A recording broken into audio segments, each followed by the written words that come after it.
Ouh là là là là, il y a de la nouveauté chez Apple. Ils viennent d'annoncer deux nouveaux OS, iOS 17 et watchOS 10. Allez, on commence avec iOS 17. Avec iOS 17, je rappelle, cette mise à jour sera disponible pour tous les iPhones. Attention, peut-être pas toutes les fonctionnalités disponibles pour tout le monde, mais tous les iPhones auront iOS 17. Eh bien, vous pourrez, avec cette nouvelle mise à jour, utiliser votre smartphone comme réveil. En tout cas, ils ont une fonction qui s'appelle Standby. Vous utilisez ce petit stand magnétique avec MagSafe, et quand vous mettrez à l'horizontale votre smartphone, immédiatement vous aurez un espèce de mode Always On avec un affichage adapté qui prendra tout l'espace de votre écran. Vous pourrez évidemment personnaliser cette horloge avec plein de types de graphismes possibles, mais plus utile, il y aura aussi des widgets de disponibles avec les widgets météo, les widgets agenda ou même mettre des photos en carrousel qui peuvent tourner. Bref, un petit cadre photo qui pourra vous servir de réveil la nuit. Pratique, bien pensé, j'aime bien. C'est la fin de Dis Siri. Alors je sais pas si vous utilisez, dites-moi dans les commentaires si vous utilisiez cette fonctionnalité, l'assistant vocal Siri, mais on dira plus Dis Siri pour rappeler l'assistant vocal, on dira tout simplement Siri. Une nouveauté qui m'en touche une sans faire bouger l'autre, mais voilà, c'est nouveau. Les fiches contacts qui ont été améliorées. Maintenant, on peut ajouter une photo sur laquelle la personne sera détourée et les petites informations comme le nom, etc. se cacheront un peu derrière. Ce sera très esthétique, un peu comme sur l'écran de verrouillage. On pourra changer la police d'écriture en verticale, en horizontale, la couleur, bref, plein de personnalisation. Et ça, chez Apple, c'est vrai que c'était longtemps là où ils pêchaient, c'était la personnalisation. Et maintenant, ça y est, on y est, quoi. On est dedans. Allez, on passe à la suite. Cette fois-ci, ça parle un peu d'IA puisque l'iPhone pourra vous dire ce qui s'est dit dans un appel manqué. Donc tous les messages qui sont sur le répondeur, ils seront une version audio que vous pouviez écouter jusqu'ici, mais aussi une retranscription texte, et ça sera trop pratique parce que souvent quand on loupe un appel, c'est qu'on peut pas le prendre. Donc écouter le message dans la foulée, c'est pas possible. Cette fois-ci, avec l'iPhone, on pourra lire ce qui se dit en direct sur le répondeur, et franchement, ça, je trouve ça trop pratique. Dans la continuité, pareil, dans l'application message, si on vous envoie une note audio, eh bien, il y aura la transcription de la note audio qui se mettra. Trop pratique pour tous les gens qui vous envoient des notes audio parce qu'ils ont la flemme d'écrire. Vous pourrez les lire. Oui, merci. AirDrop s'améliore, on peut maintenant partager les fiches contacts, bon les toutes nouvelles qu'Apple vient d'annoncer, aux gens, et donc ils auront accès à la photo, la typo, etc. que vous aurez décidé. En bref, on partage la fiche contact Apple. Bon, ça marche que d'iPhone à un iPhone, forcément. Aussi, j'ajoute sur AirDrop, Apple vient d'annoncer que le AirDrop, vous savez, vous devez être à proximité pour transférer une image, une vidéo. Là, même si vous vous éloignez, le transfert continuera. Je sais pas vraiment si ça marche par Internet ou si juste la portée est améliorée. Bon, je pense que c'est par Internet que ça transfère avec les clouds. Mais dans tous les cas, vous commencez un AirDrop, si vous vous éloignez, le transfert continue. C'est pas fini. Une nouvelle application gratuite, elle s'appelle Journal. En réalité, c'est un journal intime, ça fonctionne pareil. Vous pourrez prendre des notes de votre quotidien, mettre des photos, des vidéos. Bref, une application de journal intime, quoi. En plus de ça, Apple peut vous proposer d'envoyer des notifications régulièrement pour que vous remplissiez votre journal intime au quotidien. Et si c'est un usage que vous avez actuellement sur papier, vous pourrez le faire sur votre iPhone. Voilà. Je sais pas si quelqu'un vraiment va l'utiliser dans le monde, mais c'est marrant en tout cas.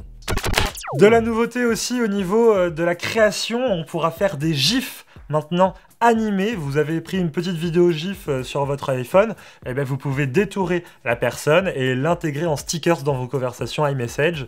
Des stickers qu'on peut mettre n'importe où d'ailleurs dans la conversation, ça c'est pas nouveau, mais dans tous les cas c'est intéressant. Encore une fois, c'est très rigolo, il y aura l'effet démo, c'est sympa, mais dans la pratique, est-ce que ça servira vraiment? Après moi j'aime bien quand ils proposent plein de fonctionnalités comme ça, c'est toujours sympa et c'est gratuit surtout, donc on valide. Allez, on passe à la suite avec les nouveautés Apple Watch. Alors Apple l'a dit, c'est pour eux une des plus grosses mises à jour qu'ils font sur leurs Apple Watch avec watchOS 10. Globalement, ils ont un peu tout retouché, donc si vous avez une Apple Watch, vous allez voir pas mal de petites évolutions qui seront très agréables au quotidien. Il y a pas mal de choses autour du sport, comme notamment une meilleure prise en charge des données de cyclisme, mais il y a aussi de l'aide à la santé. Si vous tenez trop proche d'un écran comme l'iPad, l'Apple Watch va le ressentir et va vous dire éloignez-vous, ce qui est un peu un comble, parce qu'ils ont aussi annoncé un casque de réalité virtuelle où les écrans ils sont à 2 cm de tes yeux, tout ça on oublie.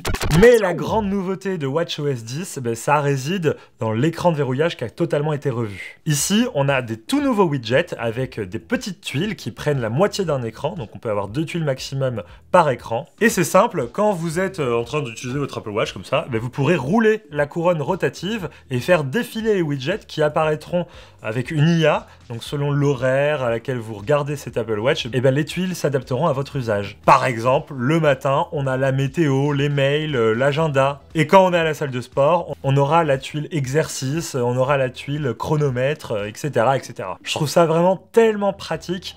parce que ça permet d'éviter de passer par le menu avec toutes les icônes qui était parfois un petit peu bourbier pour choper l'application exacte et surtout qui était un peu lourd de passer d'une application à l'autre. Cette fois-ci, c'est vrai que rien que sans même déverrouiller son Apple Watch, on pourra directement accéder à l'application dont on a besoin là, maintenant, tout de suite. Si c'est le soir et que je vais me coucher, l'Apple Watch le saura et me proposera d'activer un réveil en premier lieu. Bref, ces widgets applicatifs proposés par IA, moi je trouve ça vraiment très pertinent, surtout sur une montre avec un petit écran.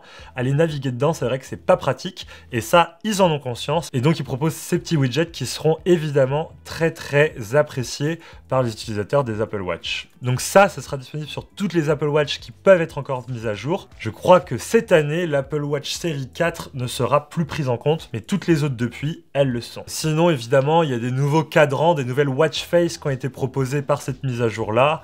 Mais bon, ça reste assez anecdotique pour pas que je vous détaille tout ça. Vous pouvez aller voir toutes les informations dans les liens que je vous ai mis dans la description. On vous a fait des articles complets sur toutes les nouveautés.